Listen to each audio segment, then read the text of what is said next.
Sziasztok, üdvözlök mindenkit! Ez itt a szervergépem, és általában úgy, ugye ez 0-24 megy, hogy délelőtt általában ki szoktam takarítani. Most megmutatom, hogy hogy szoktam. Az első, hogy levesszük az oldalát.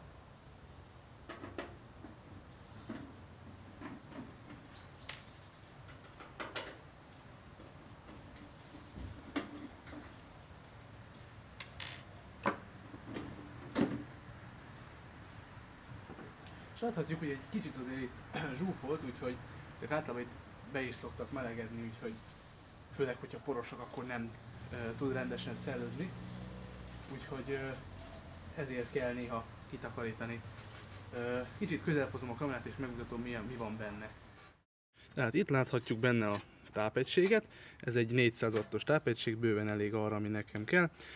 Itt van fönt egy DVD olvasó, amit arra használok, hogyha telepíteni kell.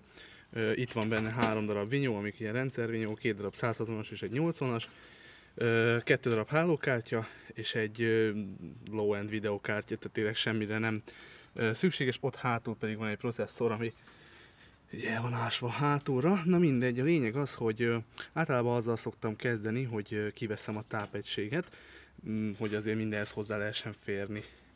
Miután a tápegység csavarjait kivettük, akkor láthatóvá válik maga a procihűtő. Hát az is egy kicsikét poros, de az annyira nem. Itt egy kábel, de ez ennek a másik fele. És tulajdonképpen hát szerintem ki sem kell most húzni ezt a kábelt. Így is hozzá lehet férni kis ecsettel, és lehet látni, hogy azért van rajta egy kis por, ami azért ugye hát nem egészséges neki. Általában ezeket így simán le lehet porolni, a ventilátort is kis ecsettel hozzá lehet férni, és akkor ki lehet takarítgatni rendesen. És esetleg be lehet segíteni egy bicikli pumpával is. Tehát most azért egy kézzel azért nehéz, de megpróbálom. Azért lehet látni, hogy azért repül ki belőle a por. Általában ezt szoktam itt, még a ventilátort szoktam még így kiporolni.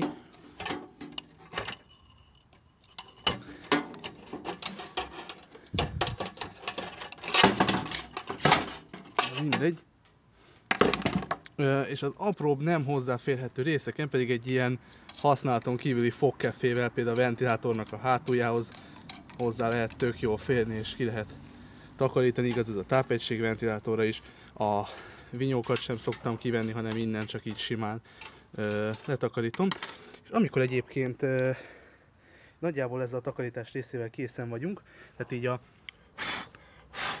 apróbb porszemeket még így kifújjuk belőle, utána jön egy egyedi megoldás. Na, közben valamiért leállt a felvétel.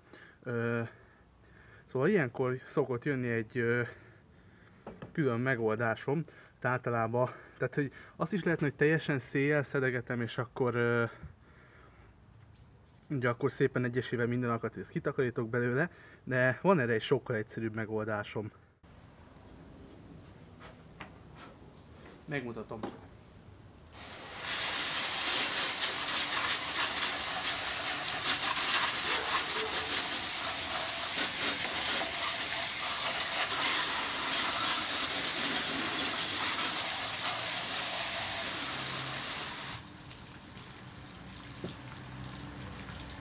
Készen is lennénk tulajdonképpen a takarításnak a nagyjával.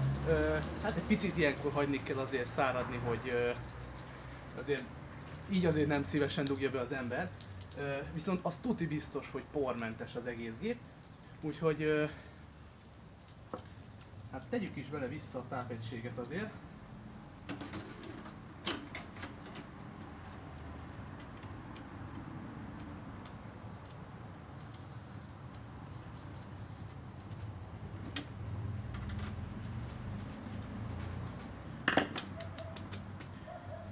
És hát akkor vágunk. Na, most már vártunk fel egy olyan 2 percet, körülbelül ennyi alatt szerintem ki kellett, hogy száradjon. Úgyhogy Szerintem dugjuk is be. És akkor hát nincs más hátra, mint előre. Kapcsoljuk be, nézzük mi lesz vele. Na. De van dugva, viszont... Ó, bazd meg!